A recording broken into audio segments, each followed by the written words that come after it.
오늘은 마가복음 12장 24절의 말씀을 가지고 여러분들과 함께 나눠보고자 합니다. 제목을 오해에서 벗어나는 믿음이라고 한번 잡아봤습니다. 지난주에 저는 하나님의 말씀, 즉 성경은 여기 있죠? 네.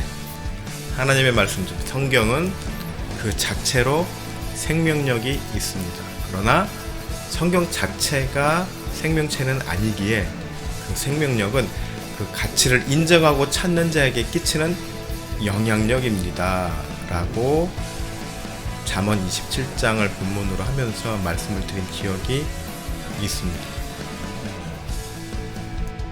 오늘은 지난주에 이어서 두 번째 시리즈로 보셔도 좋을 것 같습니다. 오늘 신약의 마가복음 본문과 또 마태복음 22장 29절을 보면 동일한 말씀이 나옵니다. 그리고 이 말씀이 나온 배경도 동일한 사건에서 비롯됩니다. 7 형제간의 맏형이 죽어서 형수가 미망인이 되었을 경우에 동생이 그 형수를 받아들여 후사를 잇게 하는 이스라엘의 문화와 관련한 문제였습니다. 모든 형제가 다 죽어서 결국 그 형수가 마지막 남은 형제까지 갔다면 그는 과연 부활 때 누구의 남편이 되는 것이냐라는 지금 생각해도 다소 억지스러운 상황에 대한 질문이었습니다. 한때 교회에서는 신약 인물 중 바울과 베드로의 신약 성경 기록 분량을 가지고 사역 능력과 열매들에 대한 평가를 했던 기억이 있습니다. 그 내용을 보면은 바울은 공부도 많이 하고 똑똑했기에 하나님께서 신약 성경의 반이나 되는 분량을 채울 만큼의 일을 주셨다. 반면 베드로를 보아라. 그는 무식한 어부 출신이었기 때문에 비록 예수님의 수제자이기는 했으나 베드로 전후서밖에는 남기지 못했다. 공부도 잘하고 해야 하나님께서 큰 일을 맡기시는 것이다 라는 내용입니다. 여러분들은 어떻게 생각하십니까? 과연 합당하고 설득력 있는 논리로 들리십니까? 학부모님들도 많이 계시니까 어떻게 생각하시는지 모르겠습니다. 정답은 아니요 입니다. 주님은 사역자를 부르실 때 학력이나 그의 지능, 그 밖에 여러가지 백그라운드 능력들을 고려해서 뽑아 쓰지 않습니다. 주님께서 사역자를 부르시는 가장 핵심적인 기준은 무엇일까요? 사실 없습니다. 굳이 꼽자면 순종, 신실함? 그런데 그런 것도 가룟 유다를 떠올리면 그런 기준이 있었던 것도 딱히 아닌 것 같습니다. 사실 그런 거 그렇게 크게 적용되지 않습니다. 예수님은 12 제자를 부르실 때 그들의 배경을 은밀히 조사해서 뽑지 않으셨습니다. 그저 눈에 보이는 대로 부르셔서 제자 삼으셨습니다. 아무런 기준도 아무런 조건도 없었습니다. 왜요? 사역은 사람이 하지만 그 사역을 참으로 사역되게 하고 그 결과에 열매를 맺게 하시는 분은 바로 하나님이시기 때문입니다. 그런데 오늘날 많은 교회에서 여전히 이렇게 성경에 대해서 오해를 해가지고 잘못된 신념이나 철학을 갖고 사역에 임하는 사람들이 있습니다. 그런데 차라리 이런 철학이라도 있는 사람이라면 그래도 순수한 사람이라고 생각할 수는 있겠습니다. 문제는 성경을 어떤 목적을 갖고 자기의 입맛대로 해석하고 왜곡하여 적용하는 점입니다. 바로 오늘의 본문의 배경과도 같습니다. 다시 바울과 베드로 이야기를 한번 생각하겠습니다. 바울은 여러분들도 아시다시피 예수님을 만난 이후 자신의 모든 스펙을 뭐라고 했나요?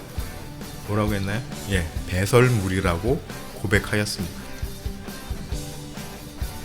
사실 뭐 배설물이라고 했지만 좀 더 직설적으로 이야기하면 차마 입 밖으로 내지 못할 그런 아주 터프한 말이죠. 그리고 그의 삶은 철저하게 자신을 부정하는 삶이었습니다. 왜 그랬을까요? 바울은 로마의 시민권자로서 또 지식인으로서 그래도 부족하지 않는 인생을 누릴 수 있었던 사람이었지만 그는 반면에 또 철저하게 예수님을 부정했던 인물이기도 했습니다. 그런 바울을 예수님께서 부르시면서 철저하게 자기 자신을 부정하면서 온전히 그리스도의 사역에 올인하도록 살게 하셨습니다. 그럼 베드로는요? 베드로는 모든 교회의 반석과도 같은 존재로 만들어 주셨습니다. 각자 베드로나 바울이나 개인적인 삶의 행로를 보았을 때 이 둘의 사역에 대한 질을, 퀄리티를 평가하기가 어렵습니다. 왜 그럴까요? 바울이나 베드로의 삶과 그들의 사역의 여정은 오롯이 예수님의 작품이기 때문입니다. 그럼 이들이 한 일은 없나요? 있죠. 뭔가요? 주님께서 일을 하시도록 온전히 순종했다는 것입니다. 그리고 그 순종이 오늘날 우리들에게 귀감이 되는 것입니다. 따라서 바울의 학력, 스펙을 갖고 그의 사역의 질, 퀄리티를 논한다는 것 자체가 성경이 주는 메시지를 오해하는 것입니다. 많은 사역자들이 자신의 하는 사역은 하나님의 뜻이라고 강조를 합니다. 또 많은 교회들이 자신의 하는 교회 사역에 하나님께서 함께 하실 것이라고 믿고 있습니다. 그런데 과연 그럴지는 여러모로 따져보아야 할 항목들이 많습니다. 특히 어떤 상황이나 사역의 진행에 대한 정당성을 부여함에 있어서 자칫 하나님의 뜻을 오해하거나 곡해함이 없어야 합니다. 왜냐하면 어쩌면 내가 열심을 내서 하나님의 일이라고 한 것들이 나중에 예수님으로부터 부정당할 수도 있기 때문입니다. 그런 말씀이 어디 있나요? 어디 있죠? 마태복음 7장 21절 23절에 있죠. 우리가 다 아는 내용입니다. 나더러 주여 주여 하는 자마다 다 천국에 들어갈 것이 아니요 다만 하늘에 계신 내 아버지의 뜻대로 행하는 자라야 들어가리라. 그날에 많은 사람이 나더러 이르되 주여 주여 우리가 주의 이름으로 선지자 노릇을 하며 주의 이름으로 귀신을 쫓아내며 주의 이름으로 많은 권능을 행하지 아니하였나이까 하리니 그때 내가 그들에게 밝히 말하되 내가 너희를 도무지 알지 못하니 불법을 행하는 자들아 내게서 떠나가라 하리라. 저희들은 이 말씀을 정말 잊어서는 안 될 것입니다. 그러니까 성경을 볼 때 우리는 정말 어텐션해서 봐야 합니다. 성경을 오해 없이 해석하고 바르게 주의 뜻대로 살려면 그럼 우리는 어떻게 해야 할까요? 한 3가지 정도로 생각해 볼 수 있을 것 같습니다. 첫 번째, 나의 생각과 주관을 비운 상태에서 성경을 읽어야 합니다. 두 번째, 먼저 뭔가를 계획하거나 세팅을 해놓고 그것을 염두에 둔 채 당위성을 찾으려고 하지 말아야 합니다. 이미 결론 다 내놓고 하나님께 사후 제가 받으려고 하는 것이나 다름없기 때문입니다. 세 번째, 사역의 진행 과정에서 질적인 문제나 결과의 기대치에 대한 기준이 있어서는 안 됩니다.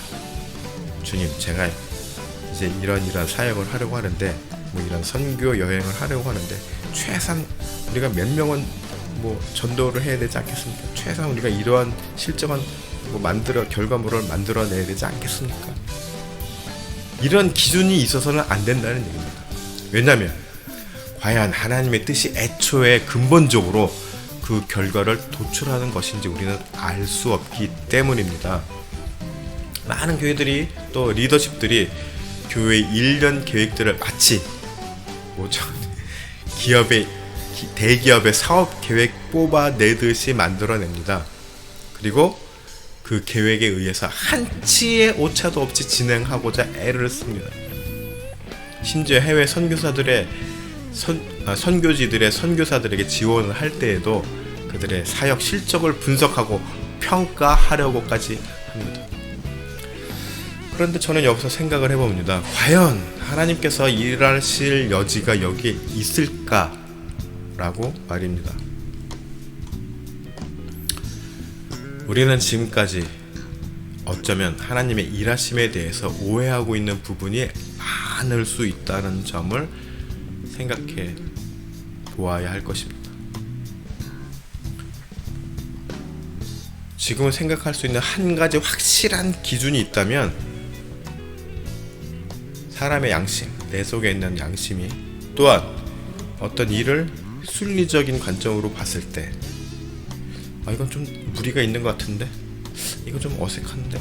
라는 생각이 든다면 그것은 하나님의 뜻에 맞지 않다는 것입니다.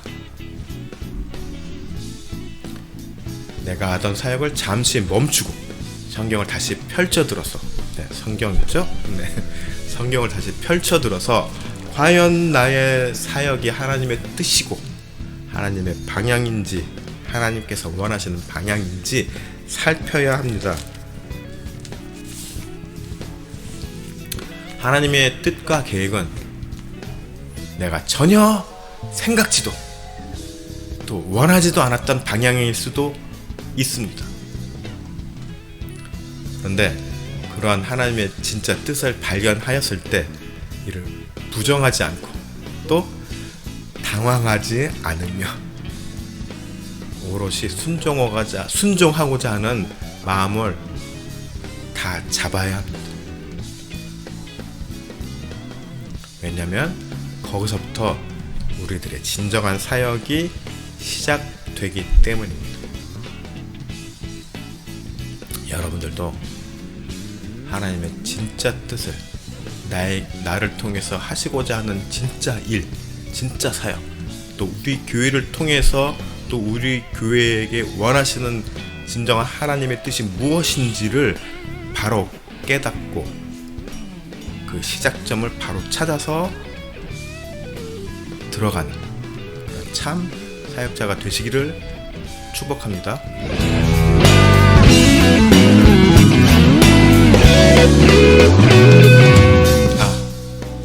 그리고 참 다음 주는 마태복음 6장을 여러분들과 함께 나누려고 하는데 참고로 저는 메시지를 일주 전글을 미리 하거든요. 준비를. 그런데